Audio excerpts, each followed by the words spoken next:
Toasties. I'm Missy, here with my bestie Johnsy. Hey, y'all. And welcome to our Toasted Shenanigans. How you doing? I'm getting over a little sickness, though. I'm doing. Caught a small buggy. Yeah. At least it was a small one. Yeah. Just getting over it. It was nothing like the last two. Oh, my gosh. Yes, it was very short-lived. But to be honest, I'm done being sick for this year. I'd like it to make the rest of the year without being sick. Well, I'm going to be making a concoction for you. Thank you. Yes. Because if it's out there, I'll catch it. I know you have been lately. This year has not been your year for the sickness. No. Put that. You took Disturbs down with the sickness literal. Exactly. It's like everybody started coming back out of their houses again, and I was just like, ugh, hit me all at once. Everything kept coming. It sure did.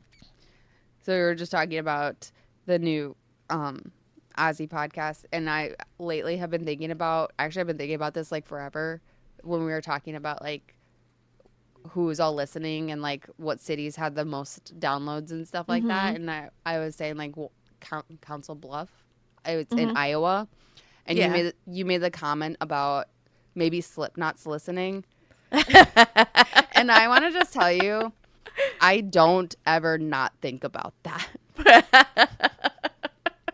I'm glad that's stuck in your head. It's stuck in my head. And then when we were talking about Ozzy's podcast coming out, that brought that back up in my head. I'm like, oh, what if Slipknot's listening? So Slipknot, if you're listening, I'm fucking honored. Yeah. Corey Taylor, holla at me, please. I constantly, every once in a while, have that go in my head. I'm like, oh my gosh, what if they are? What if that is them? I doubt that they're living in Iowa still, but who knows? Who knows, man? And I would die. I would die if that was a real thing. I'd probably shit myself. Yeah. I would. Listening to them on my way to take my stomach would literally fall right through my butt. I don't even know how I'd react if I found that out. I would just die. I'd be like, well, that's it. Goodbye, cruel world. I'm extremely stoked for Ozzy's podcast. Very excited. Yes, very, very excited. I will be listening to that one as well. Listen to us though, guys. Yeah. Keep listening to us. Anyways, what you drinking over there in your cute little pumpkin cup?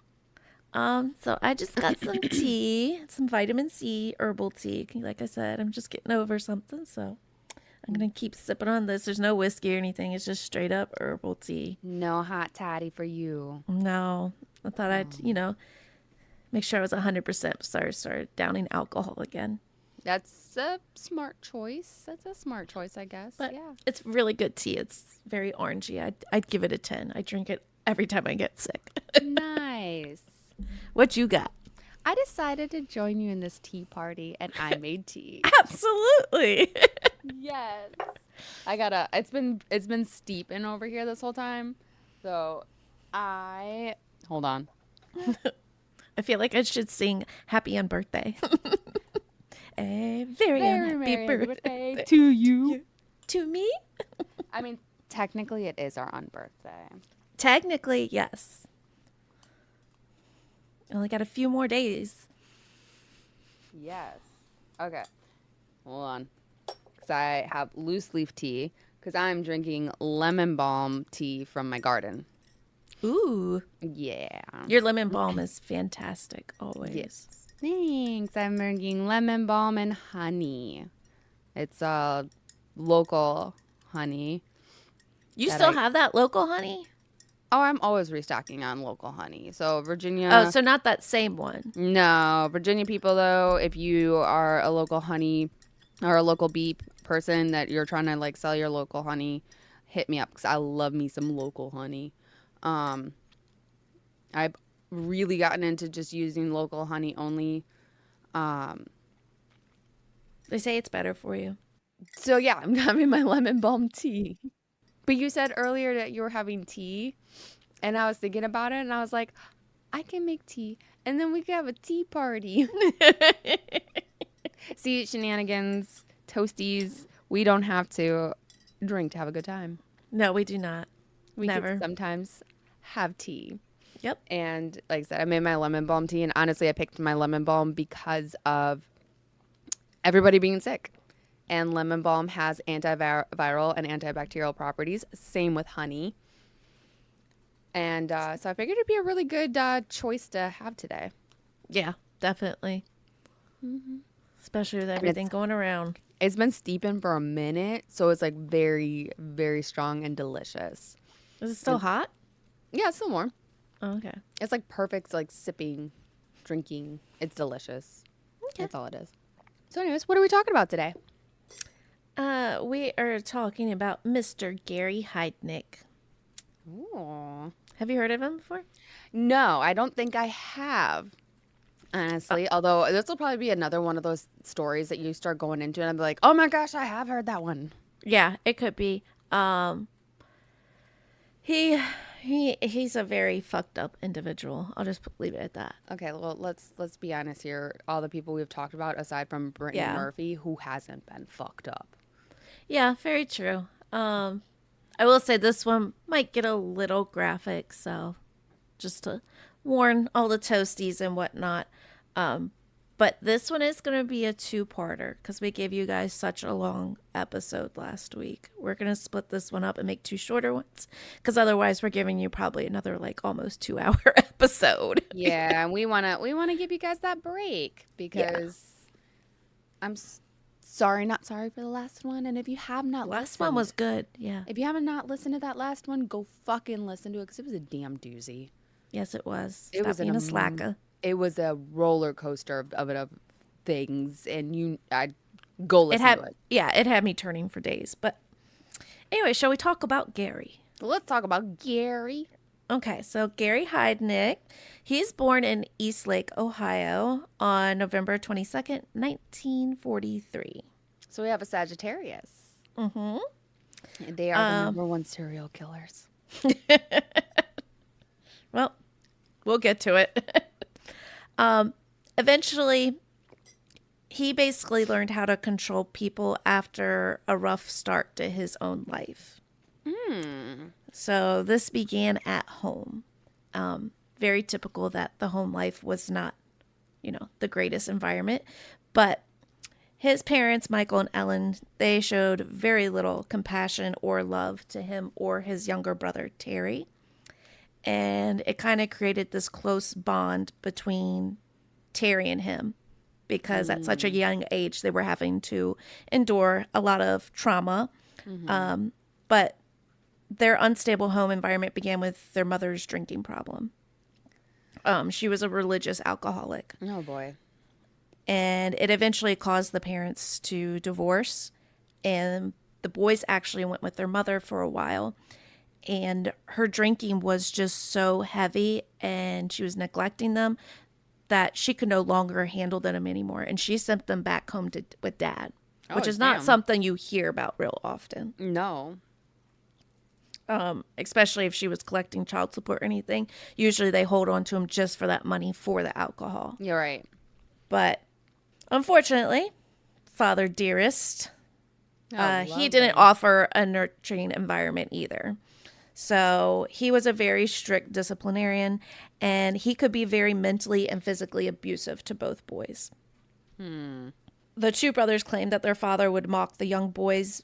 They wet the bed a lot, and their punishment was he would force them to hang their soiled sheets out of their bedroom window on the second floor for all the neighborhood children to see. Oh. And then even on much unluckier occasions, when he was really pissed at them, their father would hang them outside their windows by their ankles. Oh, damn. Yeah. That's... What year was this? So this is 1943 was his birth. So we're probably talking about early 50s right now. Early 50s by now. Oh my gosh, that's... That wasn't it. There's a lot of instances in between.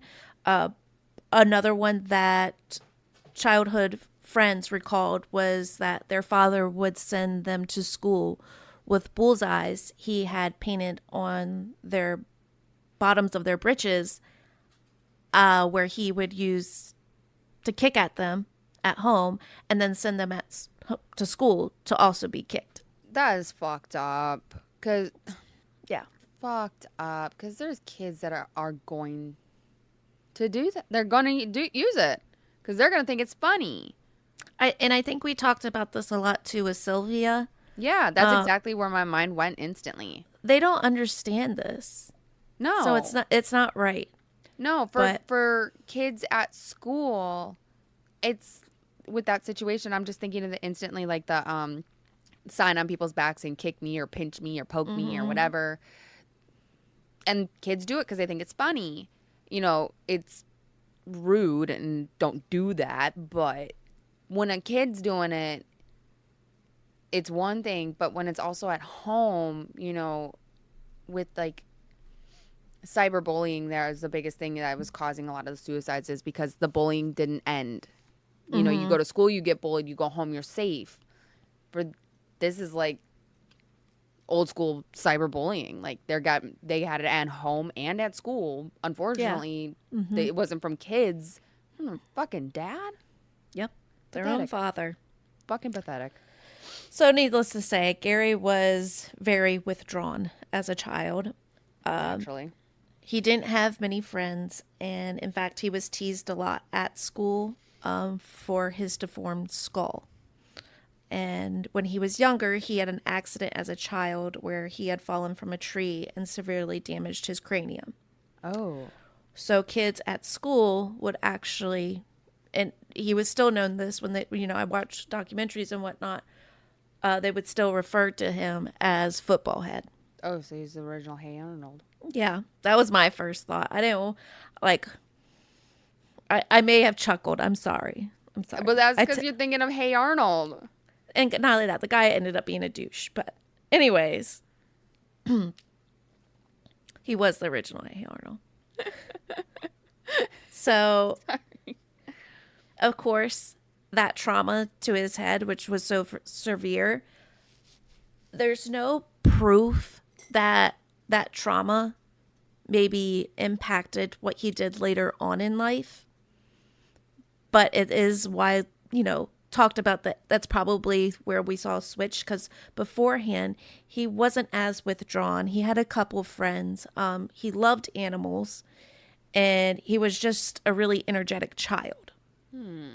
After the fall, completely twisted, and he became very withdrawn. And then at this point, he no longer shared a love for animals. Instead, he was curious about them. And that's when you see him start to cut open dead animals. And it escalates to torturing live animals. Oh, gosh. Yeah. On top of that, he started to get into a lot of fights at school. Now, I don't know if that's just because he was just over with everything. Like, he was just over it. Because if he's being picked on, I'm sure it's going to escalate. Absolutely. But he also would get into a lot of fights with his brother Terry. Oh, someone who he was very close with. Exactly. So even that dynamic changed. Yeah. Oh, so gosh. it seems like that fall did alter his personality. I was going to say, how are people going to sit there and say there's no real proof, but yet you just gave me some proof that fall did do something. Yeah. But no matter how much they fought or anything, you know, Gary and Terry, they were the best of friends, and they were all each other had. So they still remained close together. And eventually, you know, dad remarries, stepmom moves in and makes the situation 10 times worse. And they decide to run away. Now they realize they're not going to get very far. So they do turn back around and come home. But at this time, you know, they've been gone for a little bit. Dad's pissed. Stepmom's pissed. Yada, yada. And they have a couple options. And I'm not clear as to whether Terry went along too. But upon returning home, Gary was enrolled in Stanton Military Academy in Virginia. Oh. This must have been when he was older, because they spoke of him in high school and whatnot. But for the next 2 years, he performed very well in school, and he had still not that many friends, but for the first time in his life, he could actually be considered that he was thriving, just because he was doing well in the school. Well, that's awesome. I don't know why. I wish he would have stayed there. Maybe there would have been a difference, but for some unknown reason, he did quit the academy, and he moved back home to his father. Yep. So that put him back into the public school system, where once again he was still bullied, still having issues, still getting into fights, all that kind of stuff. And in 1961, he dropped out of high school and he joined the Army at 17. Oh, no. He kind of put that life behind him, and it seemed like for once he kind of really had some plans for his future. And he went into the Army to become a medic. Oh. And he was actually really successful with it. Yeah, because he practiced cutting up dead animals for years prior to. Yeah. So once again, he's thriving, but it seems like almost like he kind of self-destructs a little bit. In the May of 1962, because he's doing so well, which seems really soon, he was sent to the 46th Army Surgical Hospital in West Germany, not only to continue his education, but to also provide medical support as well. Mm-hmm. Now, shortly after arriving in Germany, Gary said that he was ill, and he claimed that it was due to the Army using LSD to experiment on him. So there is no documentation, there's no proof, no records, nothing that he was actually experimented on or endured any kind of experiments. But, however, it is known during the Cold War, the Army would use hallucinogenics to test on the American soldiers. Yes, I do. There's a documentary, I believe on Netflix, that talks about that. Not in a sense of, in a negative light, but actually it was to help with things. Yeah, because everything they were enduring while over there, to see if it was helping.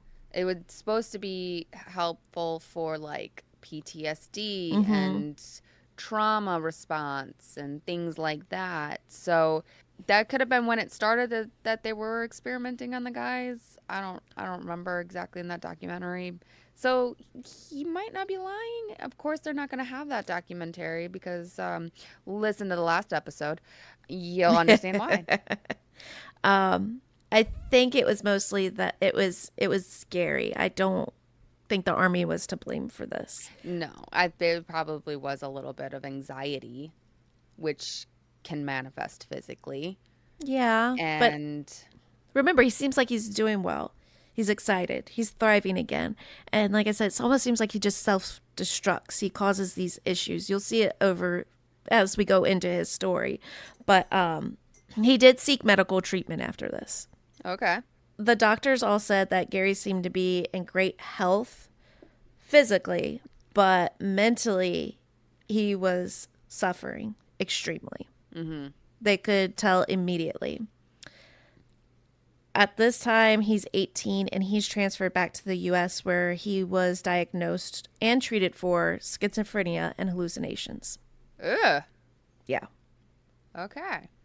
So obviously he can no longer continue his career in the Army. And after, well, hang on to yourself with that for just one moment. Oh, great. He wasn't a medic, but I was a little taken aback by it. But after the military reviewed his case, they decided to give him an honorable discharge, and he walked away receiving 100% disability rating and maximum benefits from the Army. Okay. He has a good chunk in his pocket at this point. Yeah, he does. Yeah. February 1964. Okay. Back in the U.S., he needs, to move on with his life. Gary chooses a career as a psychiatric nurse in Philadelphia, PA. What the fuck? What? Yeah. Sir? I don't know how that would happen. I'm like, who the fuck let this man into a psych ward to take care of people? That's, oh gosh, how do they word that? The blind leading the blind? Like, essentially. Yeah. like that's a crazy helping the crazy. Okay. Mm-hmm. So, like I said, he had a pretty healthy paycheck from the Army, Uh-huh. plus his paycheck as being a nurse. So he was saved up and he purchased his first home. Oh, good for him. Must be Yeah. nice. Well, houses were extremely cheap back then. Just saying. So he was eventually fired from his job as the nurse. Go And figure. it was due to attendance, poor conduct, and rudeness towards patients. Duh. Yeah. We could have seen that one coming. Oh, wow. Over the next few years, Gary became extremely depressed and he did try to commit suicide multiple times, and it was in very bizarre fashions. So I'm gonna give you a couple that he attempted. He began trying to OD on tranquilizers, and then he moved to rat poison. And then he drove his motorcycle into an oncoming truck. And Okay. when those all failed, he tied a string around one of his toes in hopes of getting gangrene. He was at a physical when the doctor found it on him and asked him about it. And he told them what it was. That's That's creative. yes, but other than taking his motorcycle directly into an oncoming truck, his methods were, I don't think he wanted to kill himself. I think he wanted help. Well, he has been in and out Yeah. of psychiatric wards with, being discharged Yeah. from the military and whatnot. Yeah. But I just statistically, trigger warning if need be on this, statistically, men are very successful at suicide because they're very direct. Whereas statistically, women are not, because we don't take direct routes. We try to do the overdoses or cleaner ways, because as women, that's one of the things that obviously I think I'm not 100%, but from the things I have researched, we even think that far ahead of like the aftermath of, oh well, someone How someone find us and whatnot. Yeah. Yes. I can And tell you that my mother, schizophrenia, we've talked about this before. She has it, and she has pretty bad schizophrenia. I don't know how bad Gary is at this point. She has tried to commit suicide multiple times.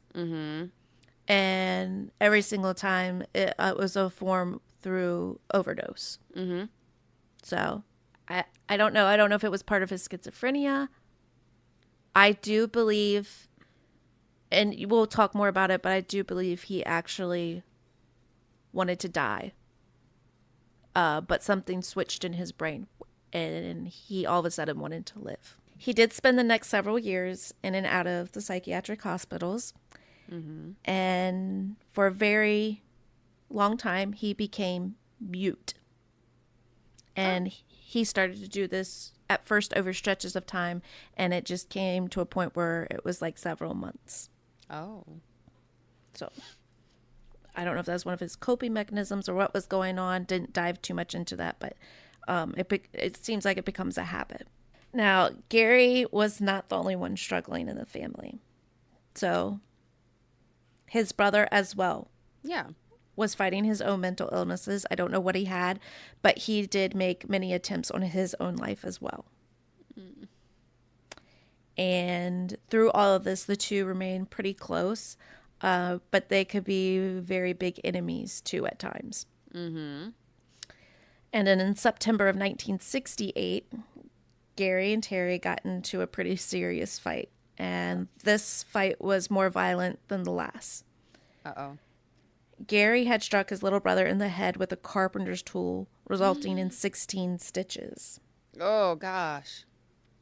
And of course, Terry's hurt. He's angry and expressing to his big brother that he could have just almost killed him, but it didn't really seem to faze Gary. It was just like, sorry, whatever kind of situation. That's true. That's weird. That would be an alarm to me. Like, why are you not apologetic that you almost murdered me. Yep. So, needless to say, Gary's all Terry has, so he does forgive him. They move on with their life. And basically, neither one of them had anything to do with their family until about 1970, when Ellen, their mother, had cancer. Fuck that bitch. Yeah. And I'm sure a lot of it was due to her heavy drinking. If I remember correctly, it was bone cancer. But she ultimately decided to choose her own destiny. And she made herself a final cocktail of hydrochloric acid. Oh gosh. See, that's weird. So we got 3 suicidal people just right there in the immediate family. Oh, fuck. Now, when Gary found out about his mother's death, he fell into another complete deep depression. And I don't know if it was due to not being able to say goodbye to her, regrets for just cutting ties. But for whatever reason, he took ownership of his mother's remains and spread them at Niagara Falls. He's still very depressed at this time. And by 1971, he is back into the psychiatric ward. And his doctors note that he seems like he's starting to, like, what they called settle in for life, that he could no longer live with himself. Oh. Eventually, he was discharged from the hospital in the spring of 1971. And he was kind of lost as to what he was supposed to do with his life now. And still very depressed. He just began to drive. And that's exactly what he did. And he didn't stop until he hit California. So he drove all the way across the country. Yeah, because he started in Ohio. Well, no, he's in PA at this point. I was saying, yeah, he moved to Pennsylvania because he said something about Niagara Falls, and I remember. I know. We hop around in this one a little bit. I see that. It happens. It happens. But the only reason why he did stop is because he claimed to hear God's voice and a message from God. Oh, no, not again. And if you guys don't know what I mean by not again, it's because you did not listen to last week's episode. I'm surprised we picked these two around the same time and did them back to back because they're like almost identical. We're just vibing lately. We have been extra vibing. Yeah. So Gary heard God tell him that he wanted him to start a church for people with intellectual disabilities. Oh, that's his target people. Okay. Yep. And so that's exactly what Gary did. So he drives all the way back to Philly and he files his paperwork for his church, the United Church of Ministers of God. And he did get his brother to join him on this journey and join his ministry. And by October 1977, Bishop Gary tasted his first experience of control and power since he was a child torturing animals. And this guy is kind of miserable as is. Nobody really likes him, but you kind of really see things start to turn from here. Guys, you literally are just picking up where I left off last week. He started this church when? It was 1977 officially, October. You are literally picking up where I left off. Isn't that weird? I don't know. Maybe it's a sign. Maybe we're overthinking. Maybe we're just spooked. I'm going to drink my tea. So Gary went on to holding services each Sunday for a small congregation. Nearly all of them had intellectual disabilities and most could not read. He took this time and spent hours with them, teaching them to memorize hymns. And it was Gary's rule in their church that he had final word over the interpretation of the Bible and religious disputes. Of course. So he was God in his church. Oh, of course. Oh my gosh. Now, about the same time, Gary had also discovered kind of a newish hobby, but one he finally took seriously and started working with it. The stock market. What? Yeah. I'm sorry, that just like really like was very out in center field. Random stock market. Okay. So it's possible that Gary actually had like some kind of concern for people and maybe actually wanted to help them. And then he thought this was his way of helping. It's possible. We don't know. So did JJ in the beginning. Yeah. However, people that weren't in his church that did know of Gary thought he was very suspicious. And I guess one of his friends or acquaintances that he had initially said that he assumed that it was kind of some kind of scam or a tax dodge when he found out what was going to be going on.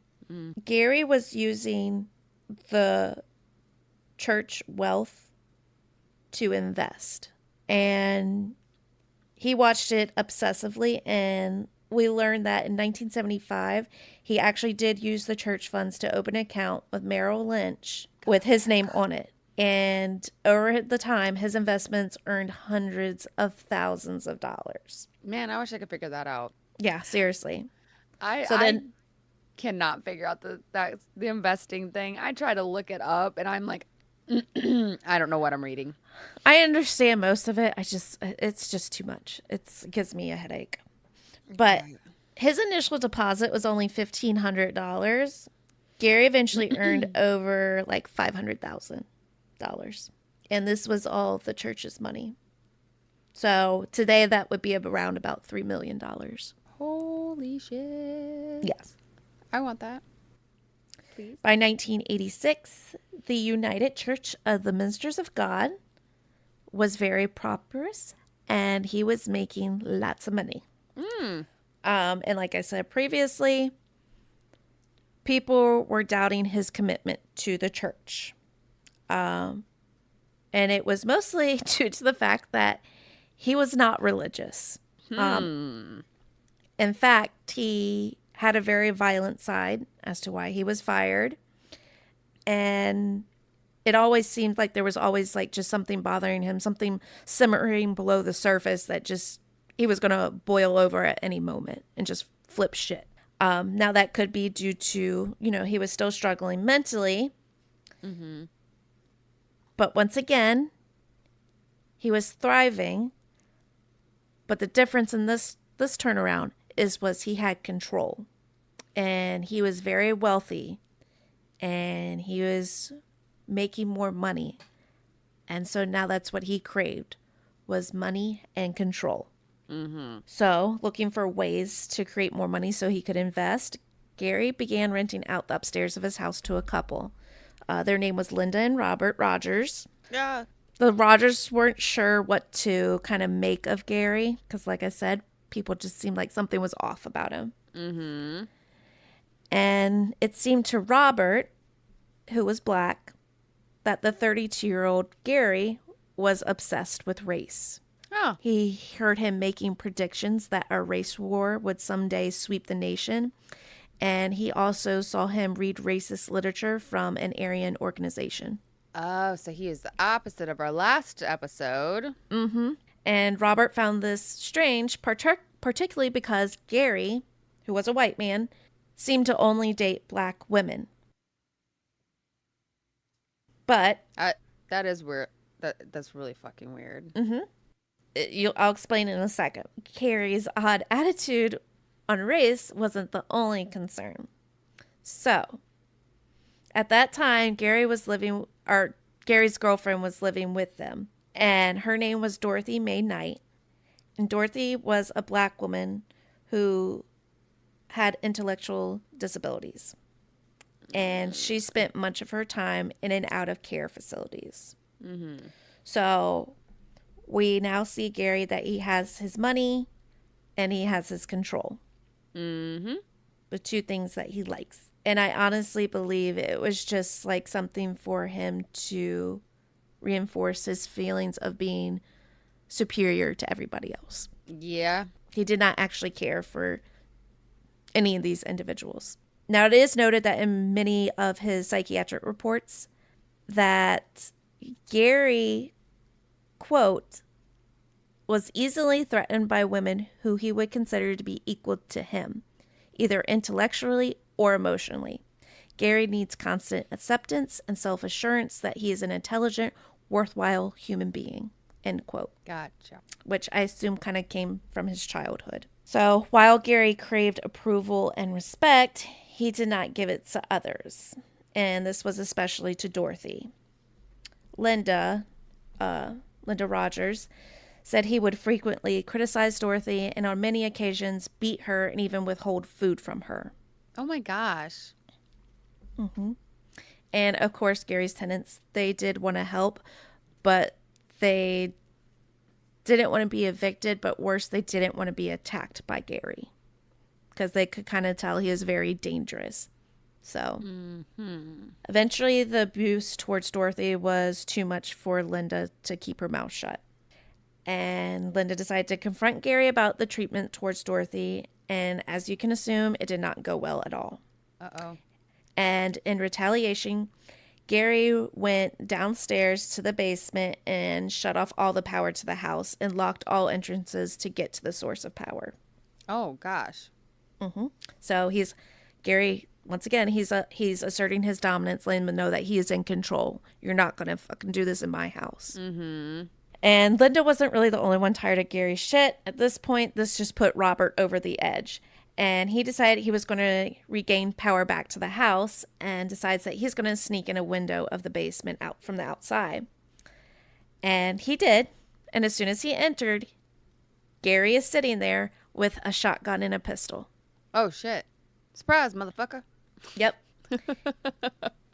And it was Gary's 100% plan to shoot Robert and report it as a robbery. However, Gary sucks at shooting. Oh, he fired the pistol, and the bullet that was meant to kill Robert just grazed his cheek. Oh, thank the Lord. Mm-hmm. Somehow, Robert managed to talk Gary into letting him go, and then Robert went and reported the incident. Well, naturally. But for some odd reason, that backfired, didn't it? the aggravated assault charges were dropped. Nobody knows why. Go figure. It's I don't know if it was money or if it was about race because we're in the 70s. It was what? Yeah. What was it you said? Late the 70s. Yeah. Yeah. Yeah. Unfortunately, bunch of fucking assholes. Yeah, it's bullshit. Yep. So Gary never faced any consequences for the attack. And after that happened, he sold the house, and the new home buyers who purchased it reported that the home was absolutely littered with trash, porn, and spent casings. Porn. Yeah. But they were more so extremely shocked about this fact. They went down to the basement, and in the basement was something very disturbing. And this is kind of where our story for tonight ends, but our story also begins for the next episode. Oh, fuck. Sorry, guys. I'm going to leave you at that cliffhanger. That is quite the fucking cliffhanger. He kind of had that hoarder house, and he has a secret life. We'll just put it at that. It's in the basement? It's in the basement, yeah. But Robert was just down in the basement. Mm-hmm. Interesting. Mm-hmm. You have to return to find out. I want to know what's in that basement. What's in the box? But yeah. Stay tuned for part 2, y'all. This episode is very, very similar to last episode in a sense of like this person, shitty upbringing. Mm-hmm. The church aspect, the control aspect. Literally starts off right as that one ended. Like the timing of when Jonestown massacre happened and this one starting literally, oh gosh. Only difference though is Gary invested to get his money, whereas, Jim Jones just conned everybody out of their money. They willingly threw it at him. Gary did too. That wasn't his money. It was the church's money. It was the That was church's not- money.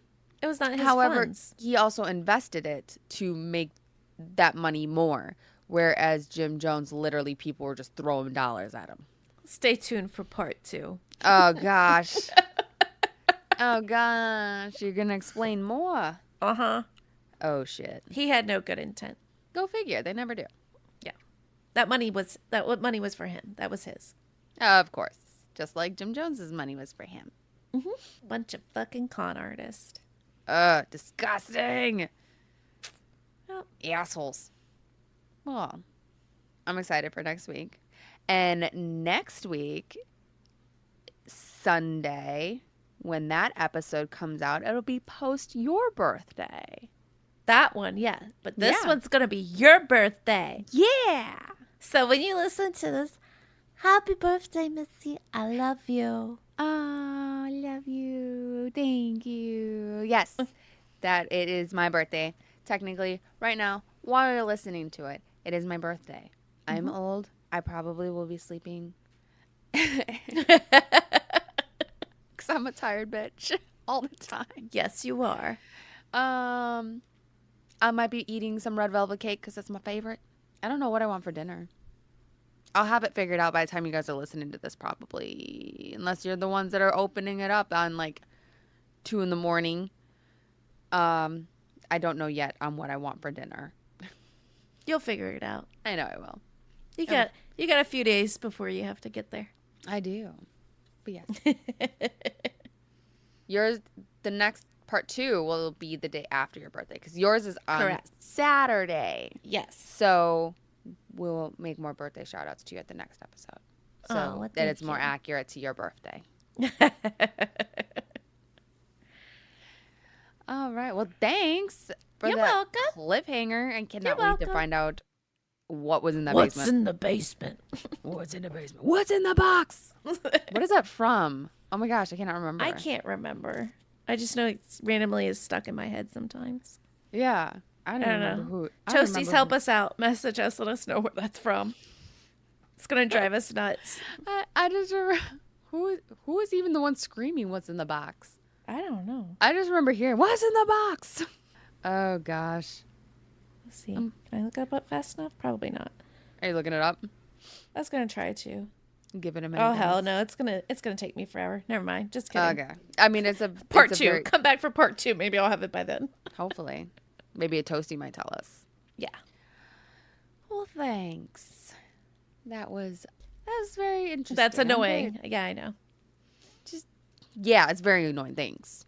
I need to find a place to split it. And I was like, ooh, let's do this because this is evil and that's fun. That is yes, it is. It's very evil, which is it's perfect. It's perfect. But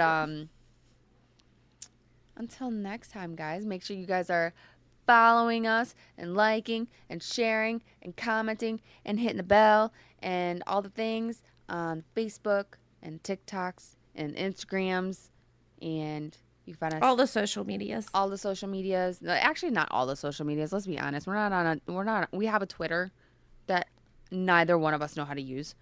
Yeah, no, we don't touch it. We're not on Snapchat.